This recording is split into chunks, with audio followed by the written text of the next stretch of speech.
Good morning students. Last videos లో మనం simple interest మీద కొన్ని ప్రాబ్లమ్స్ చూసాము. సో ఈ రోజు కూడా కొన్ని ప్రాబ్లమ్స్ చూద్దామండి.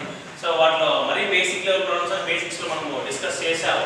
ఒక క్వశ్చన్ చూద్దాము. ఆ క్వశ్చన్ మనము ఎలా సాల్వ్ చేయాలి, ఫ్రాక్షన్ మెథడ్ లో ఎలా సాల్వ్ చేయాలి, without using any formula fraction ఎలా సాల్వ్ చేయాలి చూద్దాము ఒకసారి. సరే, క్వశ్చన్ చూస్తేమా ఫస్ట్ వన్, ఒకవేళ రాజ్ కుమార్ అనే వ్యక్తి కొంత మొత్తాన్ని సంవత్సరానికి 12.5% సాధారణ వడ్డీ ప్రకారం 3 సంవత్సరాలు పొదుపు చేయగా అతనికి వచ్చినటువంటి వడ్డీ విలువ అసలు కన్నా 3,500 రూపాయలు తక్కువ అయినా అసలు మరియు వడ్డీ విలువ ఎంత అని క్వశ్చన్ అడిగారు. So first of all question లో వచ్చిన డేటా రాసుకుందామా. రేట్ ఆఫ్ ఇంట్రెస్ట్ పడిచారు. Here the rate of interest is 12.5% per annum. At the same time the time is 3 years. 3 సంవత్సరాలు పొదుపు చేశాడు. అయితే క్వశ్చన్ లో ఏమంటున్నాడంటే ఈ 3 సంవత్సరాలు పొదుపు చేసిన తర్వాత అతనికి రావాల్సినటువంటి సాధారణ వడ్డీ ఎలా లభించిందంటే అతను ఎంత మొత్తం అయితే పొదుపు చేస్తున్నాడో ఆ మొత్తము కన్నా 3,500 రూపాయలు తక్కువ లభించింది. అది తక్కువ ఎక్కువ అని మన క్వశ్చన్ లో కనబడితే ద డిఫరెన్స్ వాల్యూ అర్థం.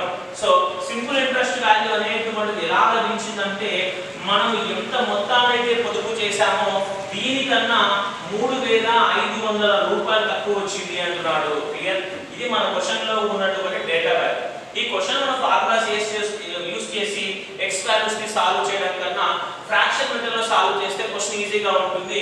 ఫస్ట్ ఆఫ్ ఆల్ ఇక్కడ 12.5% ఏ క్వశ్చన్ అయినా సరే ఏ చాప్టర్ అయినా సరే 12.5% వాల్యూ కనపడిన వెంటనే ఫ్రాక్షన్ లోకి మార్చుకోండి.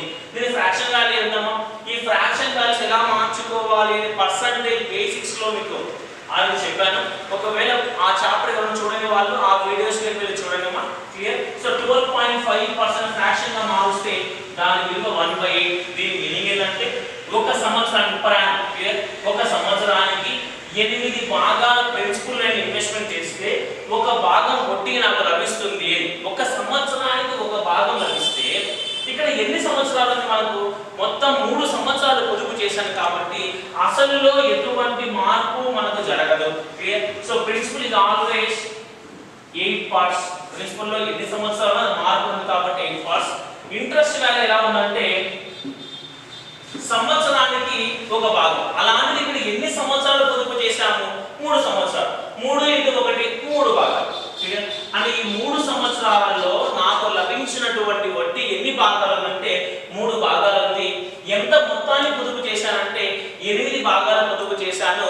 మన ప్రశ్న ప్రకారం వాడు ఏమంటున్నాడంటే ఈ 3 సంవత్సరాల తర్వాత నాకు లభించినటువంటి సాధారణ వడ్డీ ఎలా ఉందంటే నేను ఎంత మొత్తాన్ని అయితే ఇన్వెస్ట్మెంట్ చేస్తున్నానో ఆ మొత్తం విలువ దానికన్నా 3,500 రూపాయలు తక్కువ అంటాను. తక్కువ ఎక్కువ అనే పదాలు కనబడితే ద డిఫరెన్స్ అర్థము.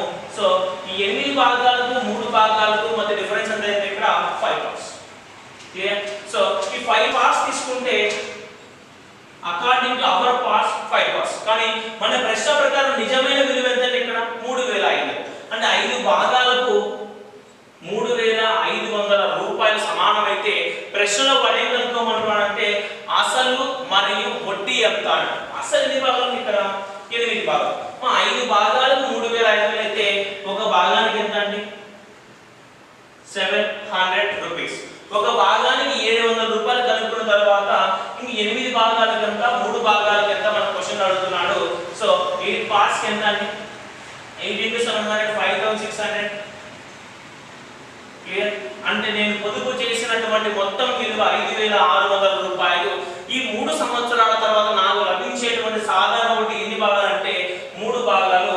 ఒక భాగం విలువ 700 రూపాయలు అయితే 3 భాగాల విలువ ఎంత 2,100 రూపాయలు. ఇక్కడ మీరు క్రాస్ చెక్ చేసుకుంటేమా ఈ 5,600 రూపాయలకు మరియు 2,100 రూపాయల డిఫరెన్స్ ఈ 3,500 రూపాయలు. ఈ రెండింటికి క్రాస్ చెక్ చేసుకుంటే మనకు సరిపోతుంది. So answer is correct. Clear? Then go to next question. Okay మా సెకండ్ క్వశ్చన్ చూసామంటే భాష అనేటువంటి వ్యక్తి 18,800 రూపాయలను 11 సంవత్సరాలు సాధారణ వడ్డీ ప్రకారం పొదుపు చేసినాం. అంటే క్వశ్చన్ లో మీరు చూసారంటే ఫస్ట్ వాడు ఇచ్చినటువంటి డేటా మనం తీసుకుందాము. క్వశ్చన్ లో ఎంత మొత్తం పొదుపు చేస్తున్నాడు అనేటువంటి విలువ వాడు ఇచ్చేశాడు. సో ప్రిన్సిపల్ వాల్యూ ఇస్ 18,800 రూపాయలు. ఎన్ని సంవత్సరాలు పొదుపు చేశాడంటే 11 సంవత్సరాలు పొదుపు చేశాడు. టోటల్ గా 11 ఇయర్స్ ఇన్వెస్ట్మెంట్ చేశాడమ్మా. క్లియర్? అయినా మొత్తం మీద మొదటి 3 సంవత్సరాలకు సంవత్సరానికి 6% ప్రకారం, అంటే ముందు క్వశ్చన్ ఎలా ఉందంటే అతను ఎన్ని సంవత్సరాలు పొదుపు చేసినా ప్రతి సంవత్సరానికి వడ్డీ శాతం సమానంగా ఉంది. బట్ ఈ క్వశ్చన్ ఏమంటున్నాడంటే మొత్తం 11 సంవత్సరాలు పొదుపు చేశాడు, కానీ ఈ 11 సంవత్సరాల్లో కొన్ని సంవత్సరాలకు వడ్డీ శాతం మారుతూ వచ్చింది.